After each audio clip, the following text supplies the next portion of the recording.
stuff we use year-round in Houston. Air conditioning. You guys getting some cool air back there? Yep. We use our grills. All right, dinner's almost ready.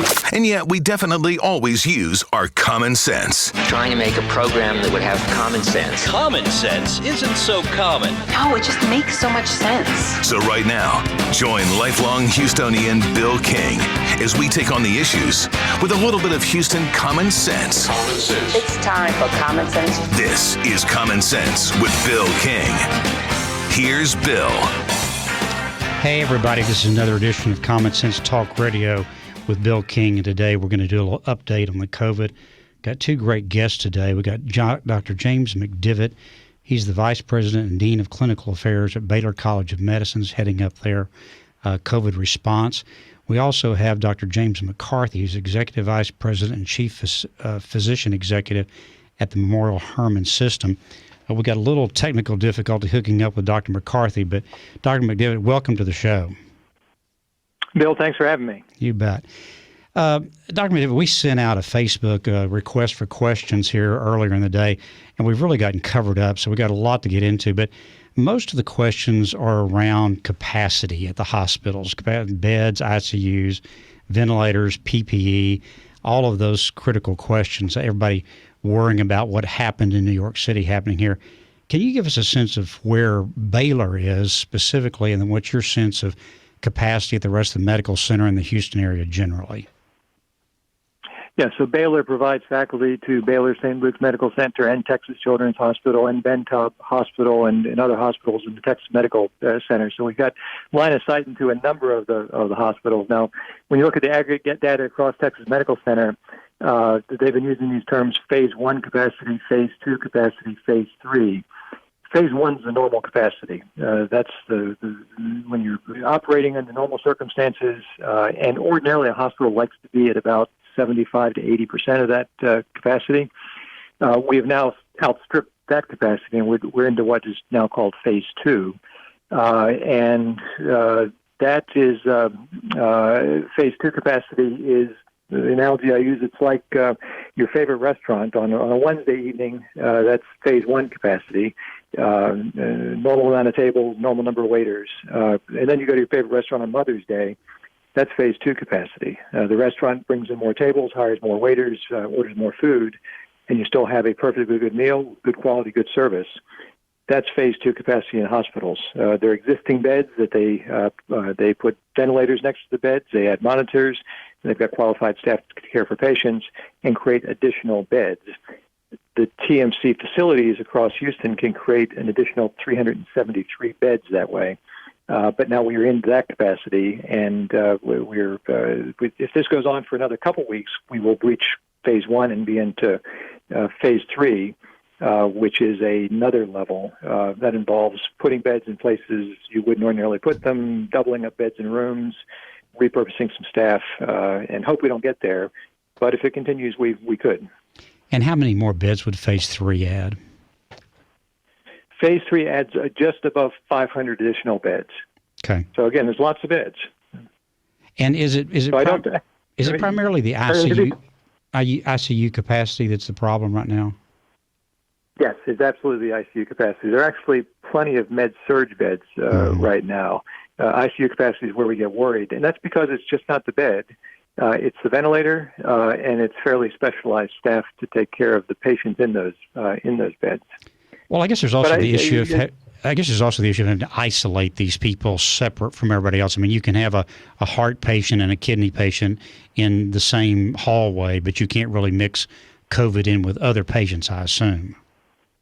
Yeah, and increasingly, most, if not all, the hospitals have created COVID-specific units for exactly that reason. And that's both to protect the other patients, but it's also because the staff get used to functioning in PPE, changing the PPE, do it the same way every time, and it's also to protect the staff.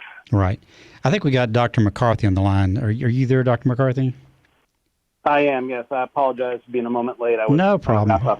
Patient care issue. No problem. Dr. McDeavitt was just kind of giving us the rundown on the phase 1, 2, and 3 at the Texas Medical Center, and that we had just gone out of phase 1 into phase 2, and that if things don't change over the next couple of weeks, we could be into phase 3 and kind of what the implications of that. Is that consistent with what you're seeing at Memorial Hermann right now? Absolutely. We're definitely in phase 2. We've expanded beyond all of our original COVID units and are having to convert other units into dedicated COVID units. And there's only there's a finite ability for us to be able to continue to do that. Yeah. Let me ask you this question.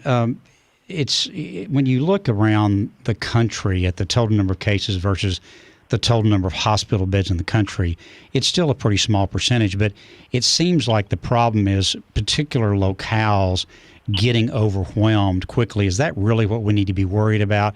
Is in a particular area like Houston, or I've noticed the numbers down the valley really seem to be problematic right now. Yeah, well, I think it absolutely is going to vary. You've seen that variation across European countries. You've seen that variation across the United States.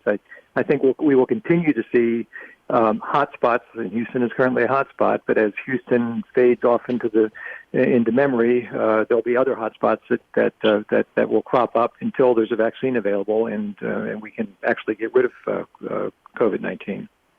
Well, tell me your.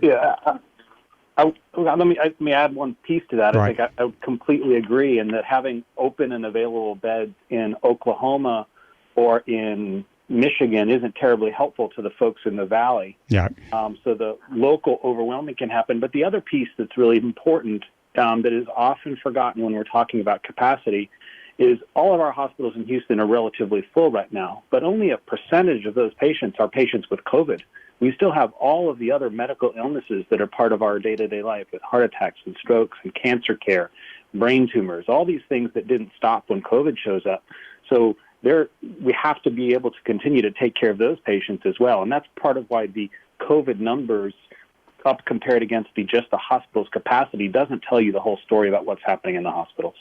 Right, and I guess particularly with Memorial Hermann, the whole trauma is a big part of the services provided over there, and that people keep getting in car wrecks and getting shot and those sorts of things. You've got to deal with those regardless whether COVID's going on or not. And I guess an important message there, Bill, is because we saw this in April when we had our initial scare, that it was pretty well documented that people would have chest pain and wouldn't come to the emergency department, or they'd have a warning symptom of a stroke, which is treatable if it's treated in time, and wouldn't come to the emergency department. So part of the messaging has to be, if you're sick, you still have to come to the emergency room. And as full as the hospitals are, if you have an emergency medical condition, there is still capacity to take care of emergency problems. And you should not avoid coming to the hospital if you have a critical medical, non-COVID-related medical problem. Okay, we need to stop for just a second and go pay some bills. If you guys will hang on for just a couple minutes, we'll be right back with more questions for Dr. McDeavitt and Dr. McCarthy about the COVID situation. You should hang on for more Common Sense Talk Radio with Bill King.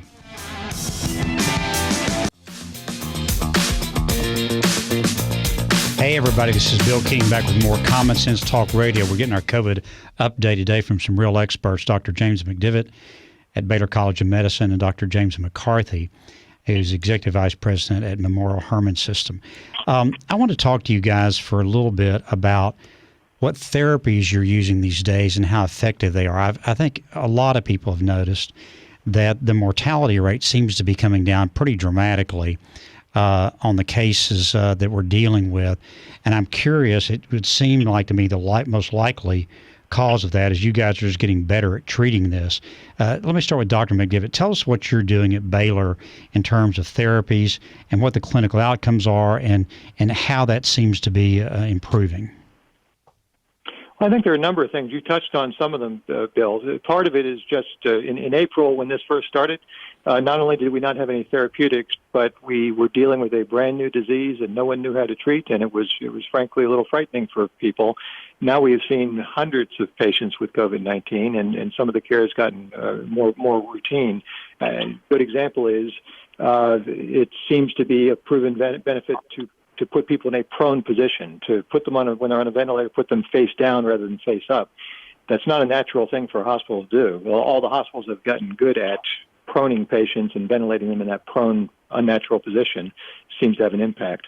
And then there have been some therapeutic agents, remdesivir in particular, is an antiviral agent that it's not a cure, but it seems, particularly in sick patients, to shorten hospital length of stay, has some benefit. There's some early evidence that using plain old cheap dexamethasone steroid medication helps, and I think most of the hospitals have protocols around dexamethasone. So a combination of just getting better at the routine care of patients, some additional therapeutics. There's some additional drugs that beyond remdesivir that we're using, and I think the last thing is the patient demographic has changed. I think everyone has commented that we're seeing a younger patient cohort than we were back in April and May. And again, this is still a really bad disease if you're young, so no way want to minimize it. But younger people seem to do just a little bit better than the people that are in their 60s and 70s that we were seeing before. Dr. McCarthy, you seeing pretty much the same thing at Memorial Hermann? Yeah, I would really be very cautious about putting too much faith in the drop in mortality. When we look at it, I think all the previous points are spot on. We're definitely better at treating this disease. We're much slower to put people on ventilators than we were initially. We know that we can get them through with just high flow supplemental oxygen.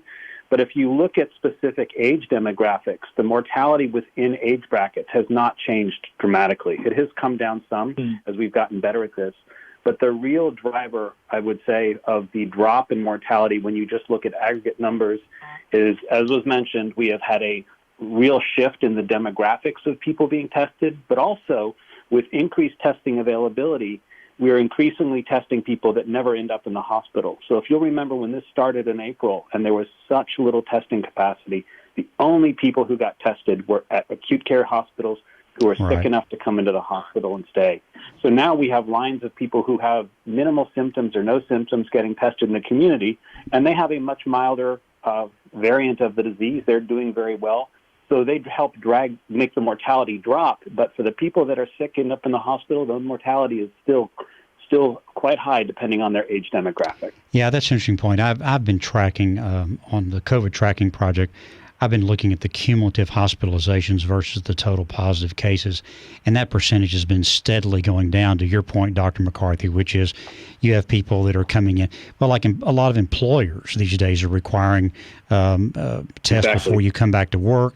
When I went into Kelsey Sibo there for a relatively routine procedure, I had to be tested for that. I had no symptoms. So I think the sort of the routine testing of different for different situations is causing that number to go down quite a bit as well.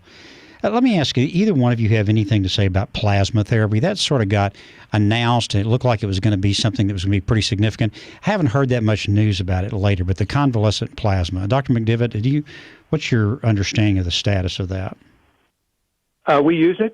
We use it every day. It's relatively complicated, and this plasma therapy is interesting because the technology is literally more than a century old. Right. This was something they did during the original Spanish flu, and the concept is you take someone who is sick, who has been infected with COVID-19, you take their plasma, you take their antibodies against COVID-19, and you inject that plasma into a sick patient, and those antibodies help to fight the disease. That involves finding patients who are COVID-19 positive, having them donate blood, extracting their plasma, getting it in a blood-typed appropriate way to a patient. So it's a relatively complex procedure, but also seems to have some benefit. Dr. McCarthy, are y'all using that Memorial Hermann? Yeah, absolutely, and I agree with all the points made. We have to screen about 10 patients to get one that's actually appropriate for donation, confirming that they actually had a COVID diagnosis, and confirming they actually still have detectable antibodies. And we are doing it as part of, all of this, I believe we're doing the plasma donation, are doing it as part of a large data registry and trial. So it will be a little while yet before we can really say definitively, does it help? But all the clinicians who are using it, at least at our facilities, believe that it's beneficial, and we use it every day. And are you having any problems finding plasma donors? Is that something we need to get out the word on? So I would say yes. Take all the donors you can get. I'm sorry. Part of that is the number of donors, and part of that is the complexity of getting the donation process, and part of it, as Dr. McCarthy said, is a number of these people that have had the COVID-19 infection don't have antibodies. So unfortunately, the plasma can't be used. So the more we had, the better. And the blood banks in Houston are collecting blood specifically for COVID-19 patients. So let me go back, and I want to follow up on this idea about the fatalities for a second, because back in the middle of April, the weekly fatality count by CDC was, 15,000 a week or something like that. We've dropped down into the 3,000 to 4,000 range. It looks like it's going to be up a little bit this week, but we have massively more infection than we had back in April. And so in trying to understand that a little bit, Dr. McCarthy, you said that there's some testing issues. Dr. McDeavitt, what are your thoughts about how should we be thinking about the mortality rate these days? I think you're raising a really important point, and it's a little bit of a nuanced point, but I agree with Dr. McCarthy. I don't think the mortality rate it's improved some, but it has not improved dramatically. And it's way better than it was in New York City. It's much better than it is in other parts of the country, and it's actually better in Houston than it is in other parts of the state of Texas. So good for the hospitals and the Texas Medical Center. But that's the rate. You have 100 people with COVID, one dies. That's a rate. The problem that you touched on is back in April and most of May, we were seeing 200 to 300 new cases of COVID-19 in the community. And then in a classic infectious disease curve, late in May, it started to slowly tick up, and then it started to accelerate, and then it exploded.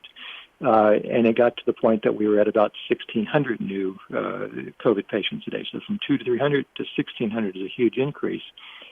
There's a lag from that diagnosis to the time those people will end up in a hospital. That's what's driving the increased hospital census. And there's a lag between the development of the illness and hospitalization and patients, unfortunately, actually dying from COVID-19. So the unfortunate reality is if we have 1,600 new diagnoses a day, we are going to see a spike in mortality over the next 2 to 4 weeks. We're going to see more absolute numbers. That doesn't mean that the rate of mortality is higher. It just means there are more people that have COVID-19. Just as if we had 10 times as many people driving cars, we would have 10 times as many car accidents. Right. So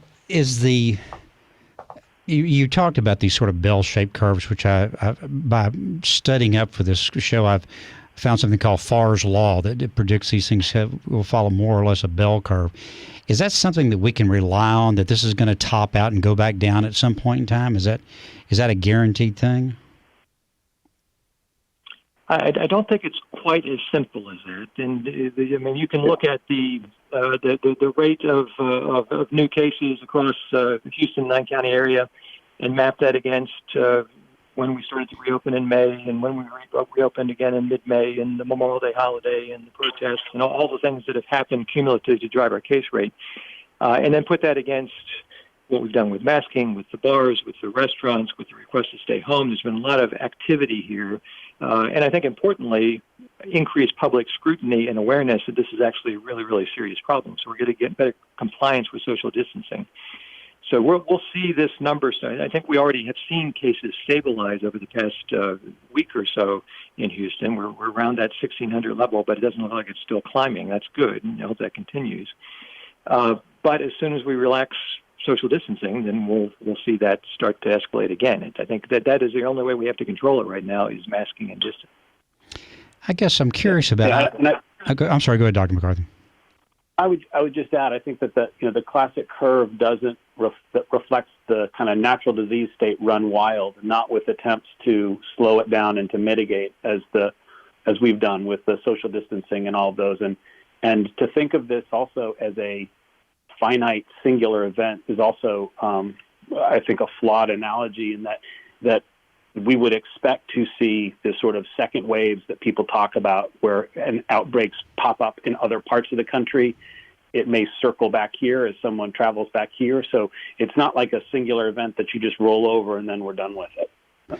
Okay, we got. I agree with that. I agree with that completely. I think we'll be dealing with this for a long, long time. And the simple analogy I've used is this is like a pile of dry kindling.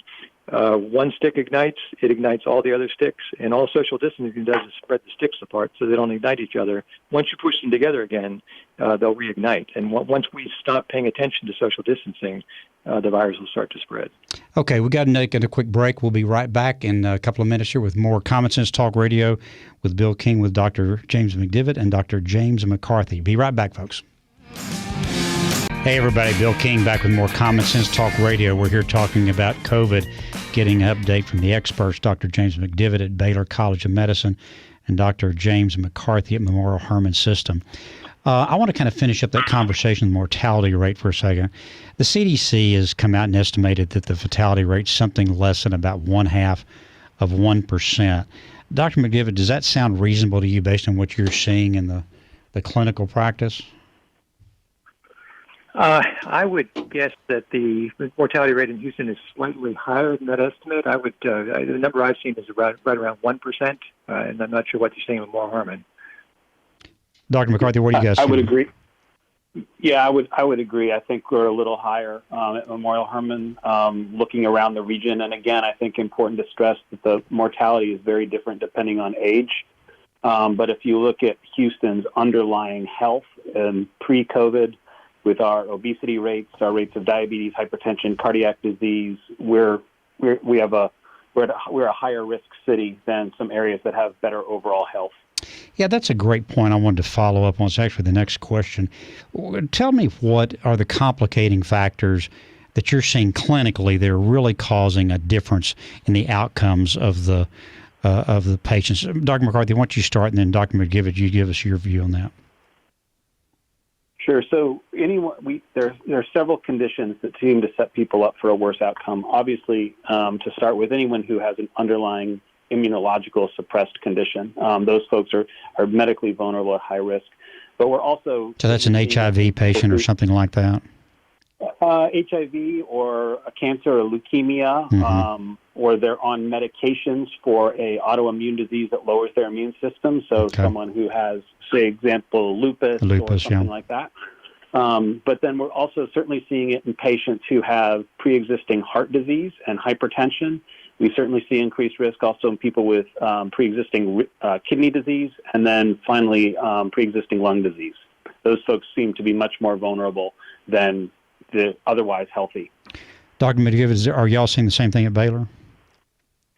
Yeah, and to get, I think the other part of your question, Bill, is there are certainly pre-existing conditions that make it more likely you'll have a bad outcome, which are very serious. The other thing we're seeing, which is emerging, is there are complications that seem to result from having COVID-19. So, unfortunately, this is not like you get a bad cold and you recover and you're always going to be back to normal. There's such a massive inflammatory response in the lungs that the lungs fill up with all sorts of white cells and part of their inflammatory response, and there is a degree of scarring that can occur in the lungs, and we're seeing people that are short of breath, have decreased exercise tolerance, seem to have diminished lung capacity, that we don't know how long that's going to go on or if it's going to heal at all in the long term. So that's a potential source of long-term disability.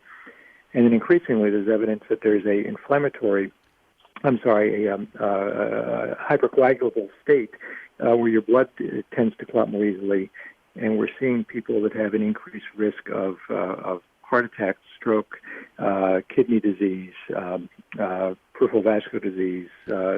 That's coming from the clotting. That's coming from the clotting, exactly. And then third, there seems to be some predilection for nervous system disorders. So we're seeing some people that have peripheral neuropathies, for example, numbness, tingling, weakness due to nerve damage. So there are, and this is just emerging. I'm not aware of a large series that can tell us exactly how often this happens, but we are seeing it, and it's not inconsequential.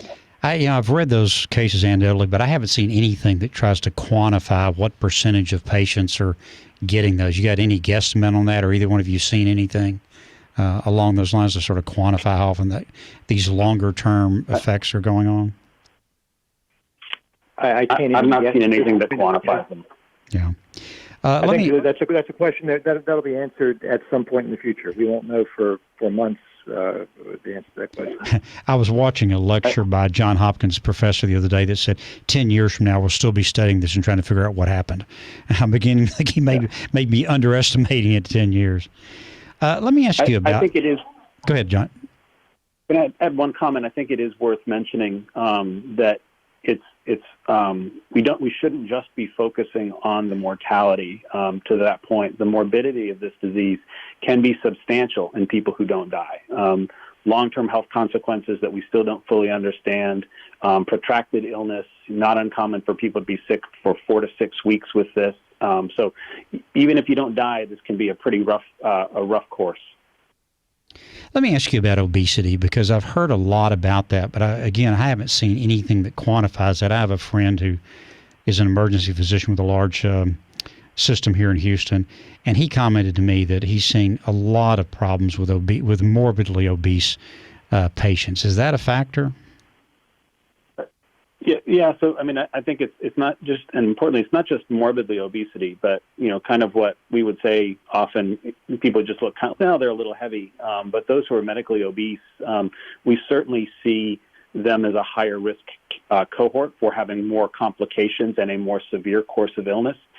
But to also with the caveat, right, that obesity often comes with a handful of other comorbid conditions too. So right. The likelihood that someone who's obese has hypertension, has cardiovascular disease is certainly much higher than the average population. The other thing about obesity is with obesity comes sleep apnea and comes more challenges with breathing in general, just trying to move the weight while you're breathing, and they don't get the same degree of diaphragmatic excursion from the obesity. So they have a lower pulmonary reserve than an otherwise healthy person, so that they're at higher risk for having more severe complications related to the pulmonary disease. Right. Dr. McDeavitt, have y'all seen this same issue with obesity? Yeah, absolutely. And anecdotally, we said early on in this pandemic that children weren't really affected. Well, then we started to see younger children that were having sort of this hypercoagulable response that we already discussed. But more recently, and this is purely anecdotal, but I've talked to a number of pediatric providers that say they are seeing an increased rate of admission of pediatric patients, and they're disproportionately teenagers that are overweight. So that, again, I don't have any data to back that up other than from talking to people in Houston. Yeah, I've heard the same thing. Since we're talking about kids, I'd like to get y'all's thought on the school opening, which has become such a hot political issue just in the last week or so here. I saw where I guess it's the American Pediatric Society, I think is the name of that, came out and recommended that children be back in school, in classroom for school in the fall. I'm just curious what both of y'all's thoughts are on that. Dr. McCarthy, could you start, and then we'll have Dr. McDeavitt follow up. Yeah, so it's a really complicated issue, as you know, and unfortunately it's become pretty political. But if you look at it, and I completely agree that the social isolation and distance of the remote learning is really hard, especially on the younger kids. So figuring out how we can get them safely back in school should be a top priority for all the communities.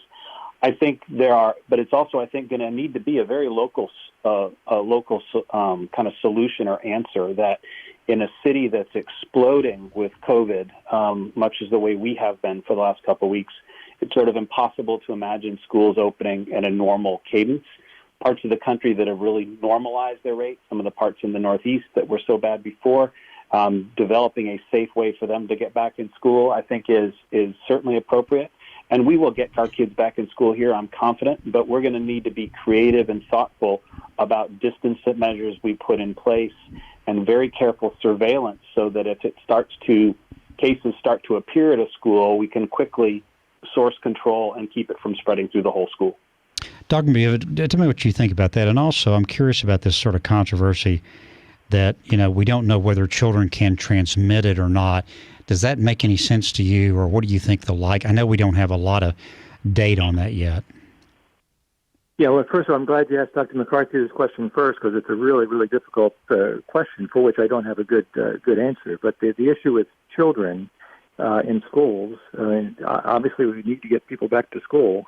Having said that, I talked to a number of people who said, well, I'm just going to homeschool my children. Well, that's a great solution if you have a parent that has the ability to stay home, if you have the resources to be able to do that. So unfortunately, I think this is going to end up playing out like a lot of things do, where people of more modest means are going to be disproportionately impacted by school closures or return to school issues. My concern with schools is as we open, it has to be done safely. We have to distance, we have to mask, we have to do all the things that we are doing to control the virus more broadly, because it's not just the kids, it's the teachers, and the teachers go home and they have lives and they infect other people. And if the children are spreading it among themselves, unless you're going to quarantine the children and prevent them from seeing their family and their grandparents and their cousins, you're going to have to isolate those children from their family in some way. So we have, which we can't do, I don't think. So we have to create an environment in the schools somehow, I don't know how to do this, where we can maintain appropriate distance and do that in a safe fashion. Yeah, I guess one of the frustrating things about this disease is how little we know about it. I mean, it's so frustrating not to know whether children are transmitting. If we knew that, it would obviously inform a lot of decisions. We got to go to another break. We're going to come back for our final segment. I can't believe this is going past already. But I got some more questions for you guys that are going to look into the future, and I'm going to ask you some really hard questions about what you expect coming up in just a couple of minutes here on Common Sense Talk Radio with Bill King. Hey everybody, Bill King back with more Common Sense Talk Radio. We're doing our COVID update today with Dr. James McDeavitt from Baylor and Dr. James McCarthy from Memorial Hermann System. I've got a question that's been bugging me that I want to put to you two guys. And Dr. McDeavitt, you know about this case because this is a mutual friend of ours. We have a friend who contracted COVID in really just this incredibly casual setting with a friend of his, not touching. They didn't shake hands. They weren't eating the same food. They were socially distanced, and he still got it. He then went back and lived for the next 4 or 5 days with his wife in the same house, living in the same house, sleeping in the same bed, eating the same meals before he was diagnosed, and then they started isolating. She never got it. And I know at least 2 or 3 other married couples where one married couple, one spouse has gotten it and the other hasn't gotten it. Dr. McDeavitt, how are we to think about a disease that is, obviously so incredibly infectious as it's spreading the rate that it is, and then you have situations like this where you have very intimate contact between people without transmission? How do you explain that? Well, again, it's a hard question. It is very contagious. It is not as contagious as say, measles, but it is 10 times as contagious as normal flu. We've all had the experience in a household where one person gets a cold, and for whatever reason, everybody doesn't get the same cold. That may have to do with how you're distanced from each other. That may be some genetic predisposition to catching the disease. There's some evidence that blood types, people with different blood types have a different predilection for contracting the disease. And then I think in terms of contacts, I mean, the CDC defines a close contact, and it's a little bit of a gray definition, but in general, a close contact is 15 minutes of continuous contact closer than 6 feet without a mask. So to the extent that you're able to not have that degree of close contact, then I think you're less likely to contract the disease. Dr. McCarthy, you have any thoughts on why some people seem to be so much more likely to get it than other people are?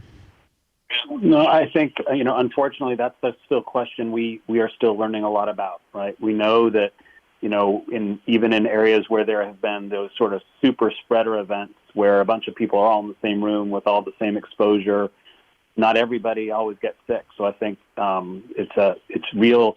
The one other part is that would be important, especially in a married couple, for the first several days while the infection is growing, the person is probably has very little transmission risk. There's just simply not enough of a viral load.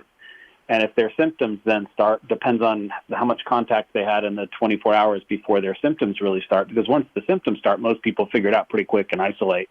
But to the point of why one person gets it and the other doesn't, we're, again, unfortunately, still learning a lot about that. Yeah.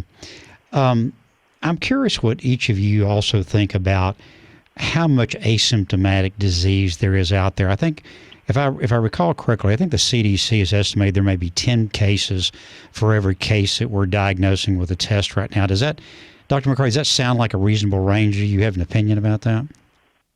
Well, so I think part of it's changed a lot as we've tested more people, especially the asymptomatic. I mean, I think the most recent number I saw out of the CDC was suggesting that potentially up to 40% of people infected with COVID would be asymptomatic. And so, again, one of the challenges is we weren't testing anybody before, and the only way you really get to that number is with mass testing to identify people that haven't even realized they're sick yet, which we're really just starting. So, but 1 in 10, there's certainly a number of people who are going to have such a mild course of illness that they don't recognize they have it, and perhaps no symptoms at all. But the 40% is the number that I've seen most recently on that. Yeah, I think 40% was the number that were tested and weren't asymptomatic. But they went on to say that we think there's a whole bunch of people that either had no symptoms or had such mild symptoms that they never went and got tested, and that was where they came up with a 10. I think they said 5 to 10, and somebody else said 12 in this discussion. Dr. McDeavitt, what are your thoughts on this asymptomatic issue? I would agree with everything that's just been said. I think it is a real issue. I think there are people that are asymptomatic and never know they have the disease. I would agree that they are less likely to spread the disease, but they can. So I think we talk a lot about masking and distancing. I think the other thing we have to do is to assume that everybody you meet is potentially infectious. If they don't have symptoms, if they don't have a fever, and even if they had a negative diagnostic test 2 days ago, I think as you're coming into contact with people, you really have to assume everybody is potentially infectious. I think the other interesting data point is we look at the New York experience.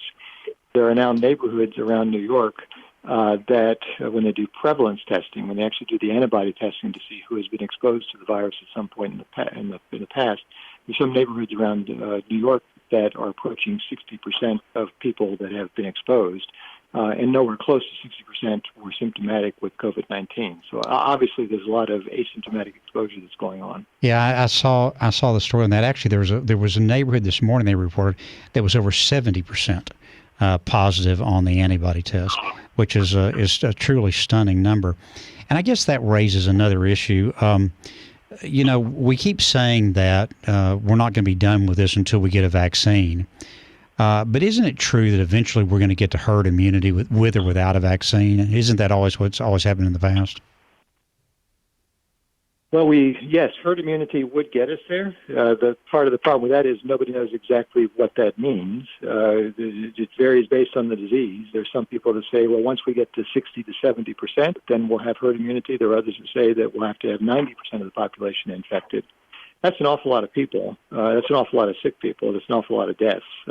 So I would rather see us get there through effective therapeutics and a vaccine than just infecting literally tens of millions of people. Dr. McCarthy? Yeah, go ahead. Yeah, I would add, I said that to get to on a very herd immunity is going to be a real challenge. If you look at data out of countries that were, a lot of people pointed to Sweden for a different approach to this, and they have, one of the highest fatality rates per capita, and they also, in large studies, are finding really very modest degrees of antibodies in their population, kind of below 20%, which is nowhere near what we need for herd immunity. So I think it will likely be a combination. The herd immunity certainly helps. And it's going to take us a long time, once we even have a vaccine that is effective, getting that out to everyone is going to take a long time. So I think both herd immunity and the vaccine will be important for us moving past this into a new era with COVID. All right, I've only got about 30 seconds. I'd like each of you to tell me, when do you think we'll have a vaccine? Dr. McCarthy? I'm optimistic we could have a vaccine by the early part of 21.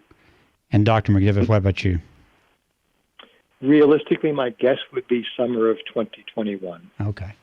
All right, guys. Well, listen, I can't believe this hour has gone by so fast. I really appreciate y'all being so generous with your time and talking to the people of Houston. But this is a time when we need to hear from the experts, and we'll be checking back in. Dr. McCarthy, I just wanted to let you know that I actually wore my Memorial Hermann mask up here today that the system was kind enough to give me. So I was a walking advertisement for Memorial Hermann coming in today. Thank you very much. All right. Thank you so much, guys. Folks, we'll be back next week with another edition of Common Sense Talk Radio. We're going to be talking about another epidemic, and that's the epidemic of stray animals in Houston. This is not only a humane issue for those of you that care deeply about the welfare of animals, but it's also increasingly becoming a public health issue. And we're going to hear advocates on a lot of different topics around the stray issue, including the controversial issue of kill versus no kill in shelters. So you don't want to miss this next week. Right here at 2 p.m., KPRC, 950 AM radio, Facebook Live, Common Sense Talk Radio, because you know common sense is not all that common.